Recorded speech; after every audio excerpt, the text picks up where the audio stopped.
O Toque de Vida de hoje vai conversar um pouco sobre a missão cristã em solo africano.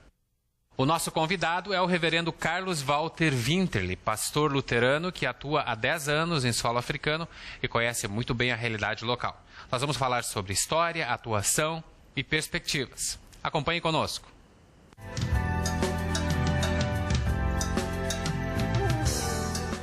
Está conosco no estúdio do Toque de Vida o pastor Carlos Walter Winterle, pastor brasileiro, pastor luterano, cedido à Igreja Luterana da África do Sul e reside na cidade do Cabo, naquele país. O pastor Winterle formou-se em 1972 em teologia pelo Seminário Concórdia da Igreja Luterana e depois de 26 anos atuando em comunidades luteranas, em 1998 foi eleito o presidente da igreja, atuando por 2 mandatos, ao ser reeleito em 2002. No ano de 2006, recebeu e aceitou o convite para atuar como missionário no Quênia, na África. Desde então, não parou mais de se dedicar ao trabalho cristão naquele continente. O pastor Winterle está aqui conosco e vai conversar com a gente. Bem-vindo, pastor Winterle, ao Toque de Vida. Obrigado. Uma alegria poder estar aqui, aproveitando esse breve espaço de tempo que eu venho ao Brasil. Uma vez por ano eu consigo vir aqui, mas dessa vez vim por só 10 dias e... Obrigado pelo convite. E a gente agradece por reservar um tempinho na agenda para a gente. Antes de irmos para a África, vamos falar um pouquinho de Brasil, do início do seu ministério. Tranquilo. Quais foram as suas experiências aqui nas congregações luteranas do Brasil, nas quais o senhor atuou? Quando eu me formei, eu fui mandado para São Paulo. E foi uma paixão, porque meu estágio tinha sido em São Paulo. Encontrei minha esposa em São Paulo. E realmente foi uma realização muito grande. Eu fui mandado para São Paulo para, como se diz em termos missionários, plantar uma igreja. Começar do zero, num subúrbio muito pobre, além de Interlagos, as pistas de Interlagos todo mundo conhece, né? Naquela região ali. Chamava Rio Bonito, mas não tinha nem rio, nem era bonito. Tudo um subúrbio assim, muito simples, muito simples, né? E começamos nos fundos de uma casa, eu gosto de brincar numa garagem de um Volks, de um Fusca, que eu, se fizesse assim, eu encostava dos lados e se eu levantasse na ponta dos pés eu encostava em cima, né? Começamos um trabalho com crianças, né? À medida que eu descia do ônibus, vinha pelas vielas ali, passava pelo lixão, dizia, vai ter escolinha, a criançada vinha, contávamos histórias de Jesus para eles, e depois da escolinha eu dizia, posso conhecer o papai e a mamãe, pegava na mão das crianças, eles me abriam a porta das casas, e assim eu fui fazendo contato com o pessoal do bairro todo, e oferecia estudos bíblicos na casa deles, eles aceitavam. Quando eu chegava lá, às vezes, a surpresa, tinha 15, 20 pessoas sentadas no chão, um bloco de tijolo, em cima do botijão de gás, aquelas casebres, né? Convidaram vizinhos e tudo. E assim eu comecei depois com instrução, profissão de fé, e a primeira turma que se tornou luterano, para mim foi muito significativa, porque tinha um casal de japoneses, tinha um casal bem misto, né? Essa mistura que nós temos no povo brasileiro, e tinha um casal de negros. Assim foi... Esse é o bairro que nós trabalhamos e assim a igreja cresceu com esse misto que é o nosso Brasil. Isso em São Paulo? Quantos anos foram em São Paulo? São Paulo, foram 15 anos em São Paulo. E depois, nesses 26 anos de ministério em congregação? São Paulo, o interessante foi o seguinte, né? Fechou um ciclo, quer dizer que a igreja cresceu de uma forma bonita, se estabeleceu, conseguimos construir salão, igreja, casa pastoral, etc. E quando estava tudo pronto, o pessoal dizia assim, agora, pastor, você pode descansar um pouquinho? Eu digo, descansar? Ainda não. Então, eu recebi o chamado para vir aqui para Porto Alegre, para a comunidade Concórdia. Eu nunca imaginei vir para o Sul, eu sempre queria ir para o Norte, pegar um outro ponto de missão, porque fui muito abençoado na missão lá. Mas Deus tem outros planos. Me trouxe para a Concórdia, onde eu trabalhei por 10 anos. Até ser eleito presidente. Com muita alegria, eu trabalho de gratas satisfações, e aí eu fui eleito presidente. Foi como que um ciclo natural. Eu já tinha sido vice-presidente muito cedo, né? Da igreja, já estava dentro do assunto, e fui reeleito uma vez. E antes de conversarmos um pouquinho sobre essa experiência, todo missionário, a gente sabe, sempre tem alguma história, ou várias histórias marcantes ao longo do seu trabalho. Aquela história que não sai da cabeça, aquela que mais chamou a atenção. Qual é aquela ou aquelas que o senhor poderia compartilhar com a gente desse período? Foi talvez esse casal japonês. Ela veio primeiro, ele estava um pouco resistente. E daí um dia, acho que aniversário dela, ela pediu para o marido, eu quero como presente batizar meus filhos. Né? Nós não tínhamos igreja estabelecida ainda ali no bairro, que a gente usava aquela garagenzinha pequenininha, mas eu estava ligado a uma congregação maior que apoiava, então nós somos aquela congregação maior, as crianças foram batizadas lá, e logo depois ele veio também. Pretendo encontrá-lo agora, é a primeira vez que eu volto para São Paulo, para aquela congregação, depois de ter largado 28 anos, eu acho. Faz 28 anos. 28 anos que eu saí de lá, que não eu vejo, e ele estava muito mal no hospital semana passada. Antes de vir para cá, eu liguei da África para ele, no hospital, mas soube que ele está em casa. Então, espero, 12 de outubro, estarei em São Paulo, palestrando lá, visitando minha ex-congregação. Seria um belo reencontro. Um belo reencontro, sim. O senhor mencionou a sua eleição. O senhor, por 8 anos, conduziu o trabalho da Igreja Luterana, Evangélica Luterana do Brasil, em todo o país. Quais são os desafios de um presidente de uma denominação como a luterana? Eu acho que o grande desafio são as expectativas que as pessoas têm, né? Esperam que o presidente resolva tudo ou faça tudo sozinho. E não é meu estilo. Apesar que eu tenho um estilo de liderança, que algumas pessoas me chamam muito forte nesse aspecto, mas eu gosto de trabalhar em equipe.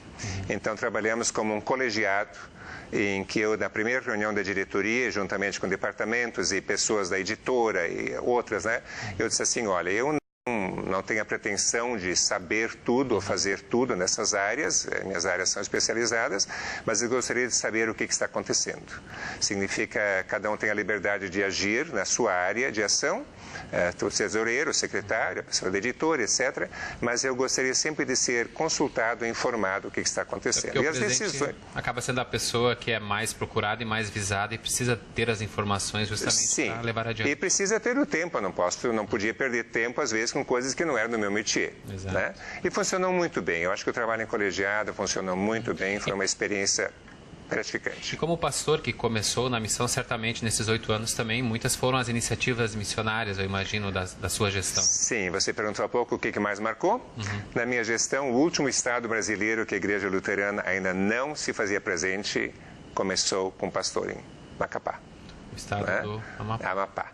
E eu tinha um contato a partir de Belém, algumas famílias mudaram, pediram, e eu tive a satisfação de visitar Amapá por 2 vezes, né? Uma cidade boa, na beira lá do rio, tudo, coisa, mas uma grande satisfação realmente que começou aquela missão. E com certeza várias outras missões.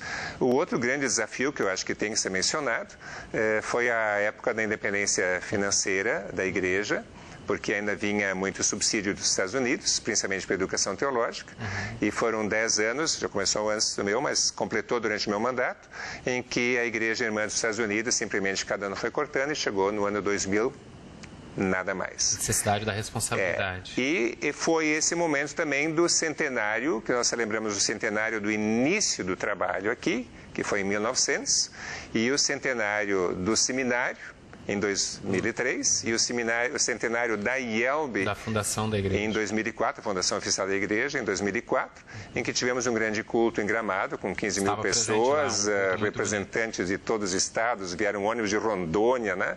Foi um dos momentos assim que eu agradeço a Deus até hoje de celebração. Participei da União Coral, sob a regência 1000 pessoas cantando na União Coral. Estava lindo. Um pouquinho de vida pessoal, antes de irmos para a África. O senhor é casado com a dona Lídia, o senhor já mencionou, a conheceu em São Paulo, é pai do Léo, do Paulinho, da Tatiana.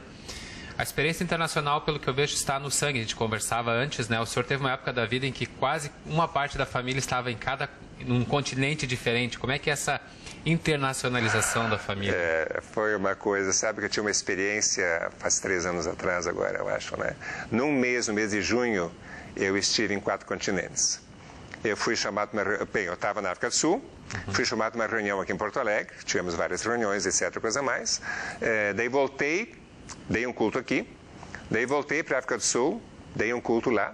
Daí fui para Israel, que meu genro estava trabalhando em Israel, minha filha estava em Israel, minha esposa já estava lá, fomos lá, não dei culto, nós fomos no culto lá. Domingo seguinte, fomos para a Alemanha, onde meu filho mais velho mora na Alemanha, né? E estava no culto lá. Quer dizer que os 4 domingos de junho, cada domingo num continente diferente. Realmente foi uma experiência incrível, eu imagino. Quando acabou o mês, eu me flagrei daquilo, eu digo, sabe, foi uma coisa assim, não programada, mas que aconteceu e foi muito bom. E falando então em internacionalização, após o seu período de presidente, o senhor então teve esse convite para ir para a África, especificamente para o Quênia. Como é que foi esse convite? Como é que foi esse começo num continente diferente? Foi algo, só para dizer, o dedo de Deus estava direto ali assim, né? Eu recebi um telefonema do responsável pelas missões, ele disse assim, você consideraria um chamado para Nairobi? Eu, no momento, não localizei Nairobi. Eu digo, Nairobi? Onde? No Quênia. Minha esposa lá de onde? Da África. Vamos, ela disse. Sem problema. Isso era metade de agosto de 2006. 1º de outubro nós estávamos chegando na África. E com um mês e meio depois, né, estão fazendo 10 anos agora que nós fomos lá. Não podia ter sido decisão mais acertada. Por isso eu digo, o dedo de Deus nos conduziu, porque foi um desafio muito bom, muito bom. Eu fui chamado para uma congregação que tinha um culto em inglês, que o outro era em Swahili, que é a língua local, né? E atendi aquela congregação, uma congregação considerada internacional, mas às vezes só era uma mão ou duas mãos de pessoas estrangeiras, os restos eram todos locais, realmente, que preferiam o inglês do que o Swahili.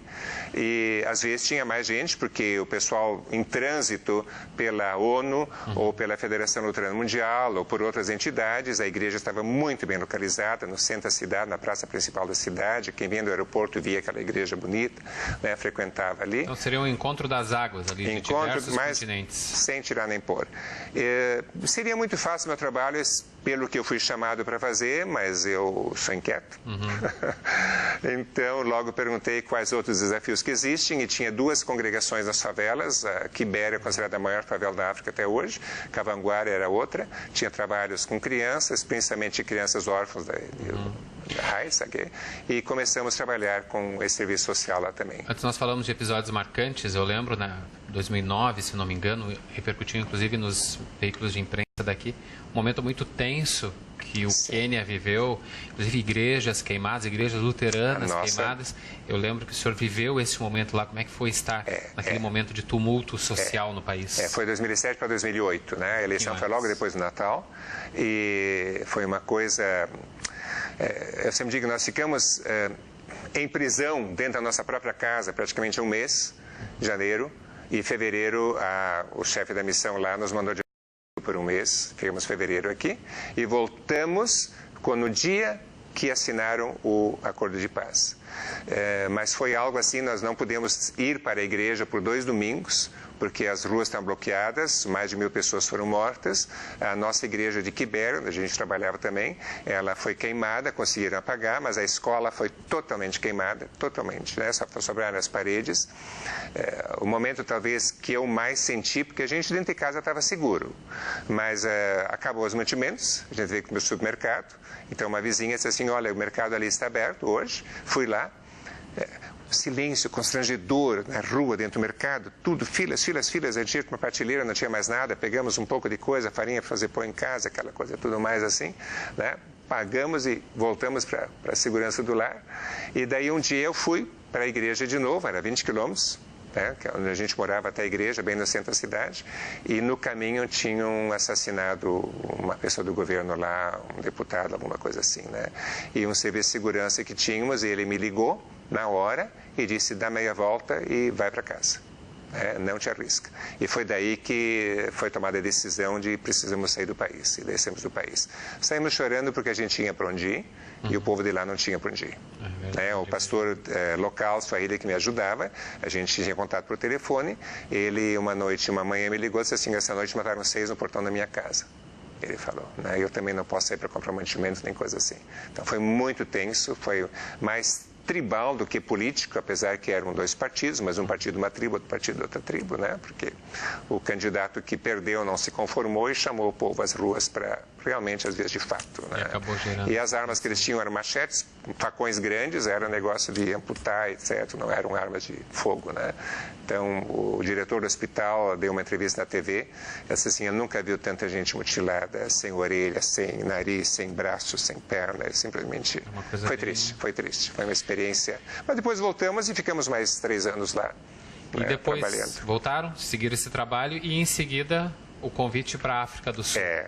Isso de novo foi o dedo de Deus, porque nós gostamos tanto da África, sabe? O povo é apaixonante, apesar da pobreza, de várias coisas, mas o povo é cativante, né? O trabalho é gratificante.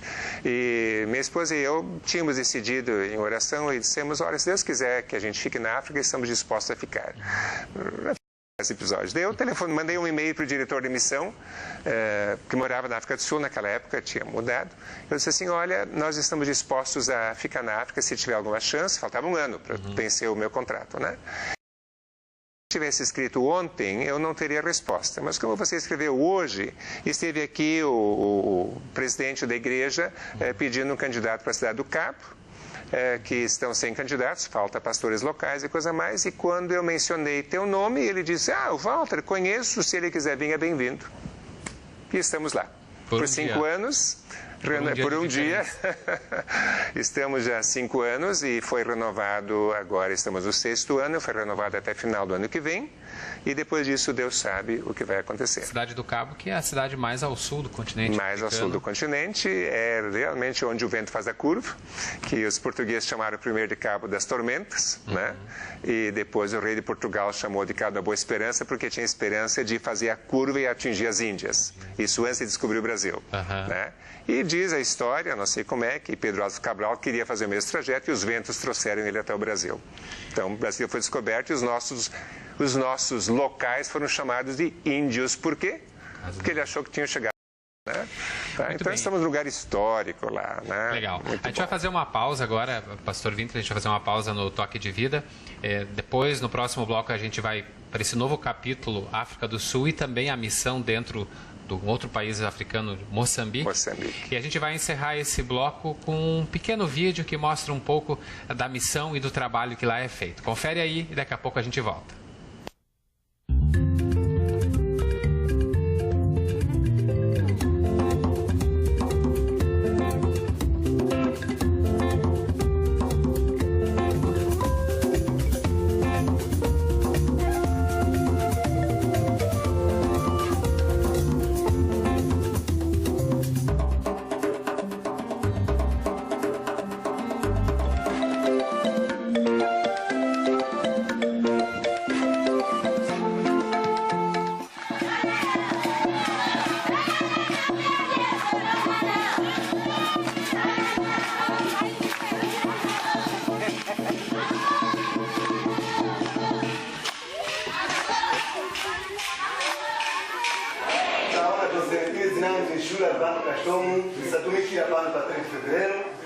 na Suero, para vocês na beira.